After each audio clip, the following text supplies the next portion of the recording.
খেয়ে দিয়ে তো কাজ নেই, বসে বসে শুধু ভিডিও করা ছাড়া আর কি কাজ আছে? খাবে দাবে আর ঘুমাবে, স্বামী ইনকাম করবে, কত রকম কথা শুনবো। এই ভিডিও দিয়ে কি হবে? আসলে এই মহিলাটা পাগল ছাড়া কি কেউ অনবরত নিজের ভিডিওটা করে থাকে? এমন কত কথা শুনবো পাড়া প্রতিবেশীদের কাছ থেকে, শোনার কি কম আছে? কানে তো তালা লাগিয়ে রেখেছি, তারপর কানে তালা দেওয়ার পরও এত কথা শুনতে হয়। কিন্তু কে কি বলল না বলল তাতে আমার কিচ্ছু যায় আসে না।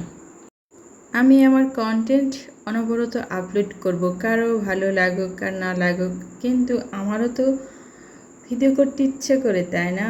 কারণ এইসব ছোট ছোট স্মৃতিগুলো আমি ভিডিও করে রাখছি, কারণ আমি যখন বুড়ি হব চুলগুলো পাকুনি ধরবে।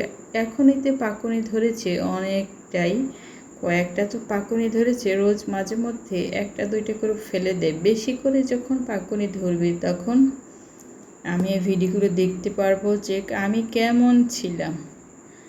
বিকেলবেলা গোসল করেছিলাম, গোসল করার পর চুলটা ভিজা অনেকগুলো কাজ করার সাথে সাথে চুলটা আমি শুকাতে পারিনি, চুলটা ভিজেই আছে।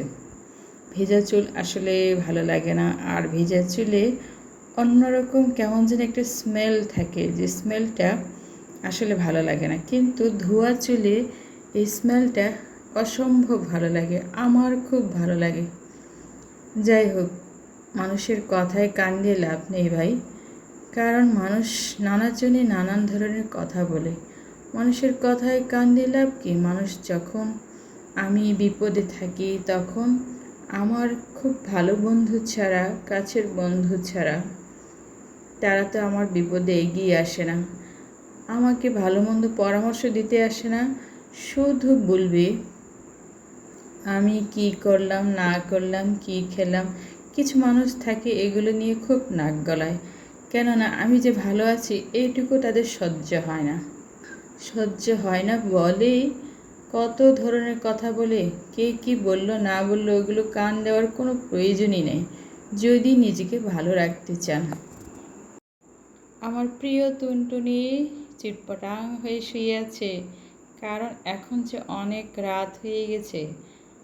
রাতে আজকে তাড়াতাড়ি ঘুমিয়েছে, যার কারণে আমি অনেকটাই ফ্রি আছি। অনেক দিন মাঝে মধ্যে মনে হয় ওই একটু দেরি করেই ঘুমায়, আজকে একটু তাড়াতাড়ি ঘুমিয়েছে, যার কারণে আমি অনেকটাই ফ্রি আছি। তো পুকুবি পরিবার থেকে আবারও শুভেচ্ছা ও ভালোবাসা দিয়ে আমি আমার ভিডিওতে ইতি টানতে যাচ্ছি। নেক্সট টাইম আবারও নতুন ভিডিও নিয়ে আপনাদের সামনে হাজির হব। টাটা, বাই বাই, সবাই ভালো থাকুন।